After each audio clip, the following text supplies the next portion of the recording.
Hello नमस्कार दोस्तों।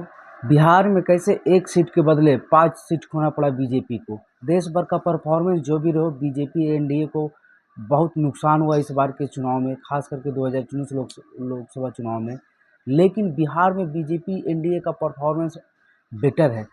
और अगर एक गलती बीजेपी से अगर ये नहीं होती तो बीजेपी का परफॉर्मेंस और भी बेटर बिहार में हो सकता था एनडीए का। और बीजेपी जो 17 में से 12 सीटें जीती, जेडीयू से भी कम स्ट्राइक रेट के साथ, तो बीजेपी इससे बेहतर कर सकती थी। और बीजेपी लगभग बिहार में 15 सीटें तो आराम से जीत ली थी, 15 से 16 सीटें 17 में से। लेकिन बीजेपी की ये गलती बीजेपी को भारी पड़ गई। और बीजेपी ने जो राजनीतिक में एक जातियों को दूसरे जातियों को उलटफेर करने में और आगे बढ़ाने में, पीछे खींचने में जो एक नया तकरीब निकाला, वो बीजेपी के लिए घातक हो गई। वो कैसे? और एक सीट के चलते बीजेपी कैसे 5 सीटें हार गई बिहार में, ये हम जानते हैं।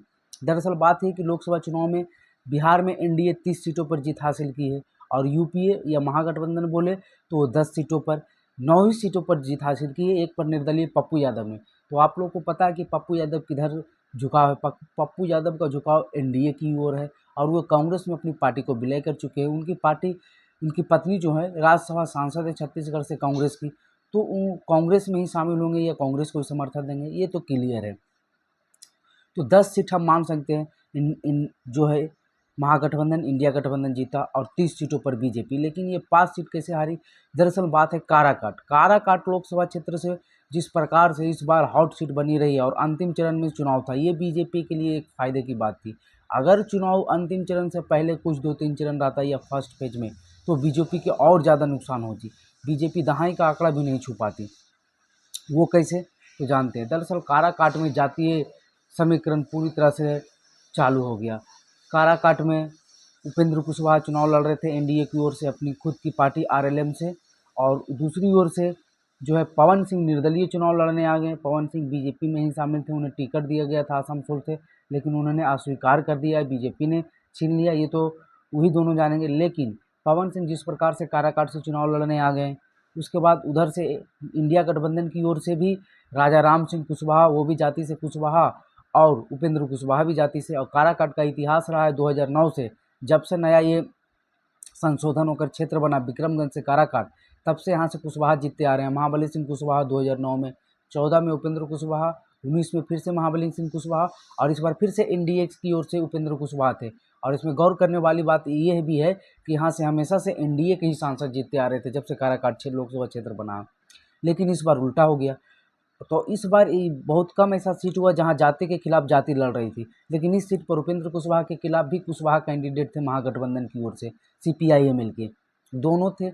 लेकिन पवन सिंह जब निर्दलीय चुनाव लड़ने आ गए तो बीजेपी की जो कोर वोट था, राजपूत ब्राह्मण भूमिहार, यानी कि फॉरवर्ड वोट, वो पूरी तरह से पवन सिंह की ओर आकर्षित होते दिखा। और जिस कारण उपेंद्र कुशवाहा यानी एनडीए का कोर वोट ही खत्म हो गया।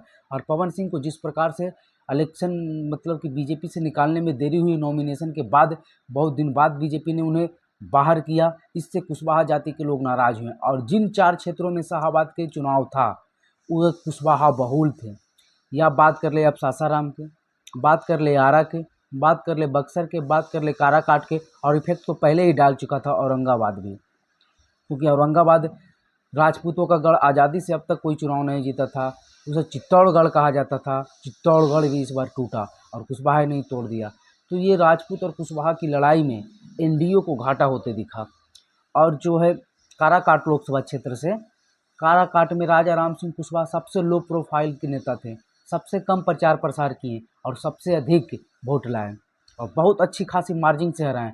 हालात तो ये रहे कि एनडीए की ओर से लड़ रहे उपेंद्र कुशवाहा तीसरे नंबर पर चले गए और पवन सिंह निर्दलीय दूसरे नंबर पर चले आए, क्योंकि पवन सिंह इस प्रकार से प्रचार प्रसार वहाँ की, इतने एक्ट्रेस, एक्ट्री हीरो और भोजपुरी इंडस्ट्री ही सारा वहाँ खड़ा हो गया था।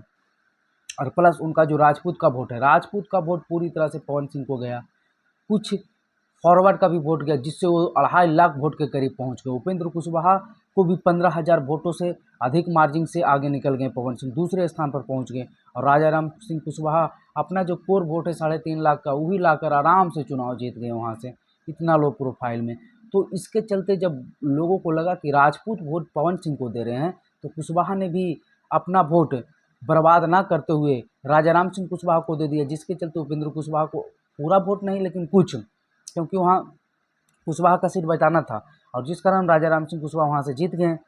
लेकिन अगल बगल में ये इफेक्ट पड़ा कि उपेंद्र कुशवाहा को राजपूत वोट नहीं दे रहे हैं, एनडीए के लोग वोट नहीं दे रहे हैं, जिसके चलते सासाराम जो एकदम काराकाट की सटी हुई सीट है और कुशवाहा बहुल क्षेत्र है, वहाँ कोई एग्जिट पोल तक नहीं कह रहा था कि बीजेपी हारेगी। लेकिन इलेक्शन के दिन जो ऐसा हुआ कि वहाँ से जो है बीजेपी के मनोज सिवेश राम बुरी तरह से हार गए, मनोज राम कांग्रेस के जीत गए। अनएक्सपेक्टेड जीत हुआ सासाराम में, कोई सोच नहीं सकता था। आरा जो बीजेपी का गढ़, ये भी राजपूतों का गढ़ कहा जाता था और वीर कुंवर सिंह की धरती, लेकिन यहाँ से आर.के. सिंह जो केंद्र में ऊर्जा मंत्री भी हैं, मोदी के करीबी हैं और दूसरी बार तीसरी बार चुनाव लड़ रहे थे, आराम कंफर्टेबली लग रहे थे। लेकिन जो समय जो हुआ काराकाट में, उसका इफेक्ट यहाँ भी दिखा। कुशवाहा लोग ने सब सुदामा प्रसाद जो CPI-ML के उम्मीदवार, उन्हें वोट कर दिया और परिणाम सुदामा प्रसाद जीत गए, आर.के. सिंह हार गए।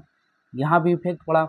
बगल की सीट बक्सर में आनंद मिश्रा भी एक फैक्टर रहे, लेकिन कुशवाहा भी यहाँ फैक्टर रहा। कुशवाहा लोग ने, क्योंकि ये भी सीट एकदम सटी हुई है काराकाट से, यहाँ के भी कुशवाहा ने उपेंद्र कुशवाहा के चलते, क्योंकि यहाँ तो मैसेज तुरंत ना चल जाता है इलेक्शन के दिन, और मैसेज ये गया कि राजपूत लोग वोट नहीं दे रहे हैं उपेंद्र कुशवाहा को, जिसके चलते यहाँ के भी कुशवाहा लोग ने पूरा का पूरा वोटिंग कर दिया आरजेडी गठबंधन की ओर से उम्मीदवार सुधाकर सिंह को। और इन चारों क्षेत्रों में आरा, सासाराम, बक्सर, काराकाट, चारों के चारों एनडीए गवा चुकी। और अंतिम चरण की 5वीं सीट जो पाटलिपुत्रा है, आश्चर्यचकित तो ये भी है कि यहाँ भी कुशवाहा की आबादी अच्छी खासी है। इन लोगों ने भी मीसा भारती के समर्थन में वोटिंग कर दिया, जिसके चलते यहाँ से जीत गए। और पटना साहिब में भी उल्टा हुआ, भले ही परिणाम जो हो, अंशुल अभिजीत कुशवाहा हार गए, लेकिन वोट उधर ही पड़ा। और वहाँ भी शुरुआती दौर में तो अंशुल कुशवाहा कभी आगे कभी पीछे हो ही रहे थे। जहानाबाद में भी परिणाम, मतलब अंतिम दौर बीजेपी एनडीए गठबंधन के लिए सबसे खराब रहा। और फैक्टर सिर्फ एक पवन सिंह के चलते उपेंद्र कुशवाहा के वोटर नाराज हुए। नाराज होकर पूरी तरह से एनडीए का जो सपना था चकनाचूर हो गया। अगर ये फैक्टर नहीं होता तो एनडीए आज 30 सीटों पर है, कम से कम तो 34 या 35 सीटों पर बिहार में जीती होती। तो चलिए, ये वीडियो विश्लेषण कैसा लगा हमें कमेंट कर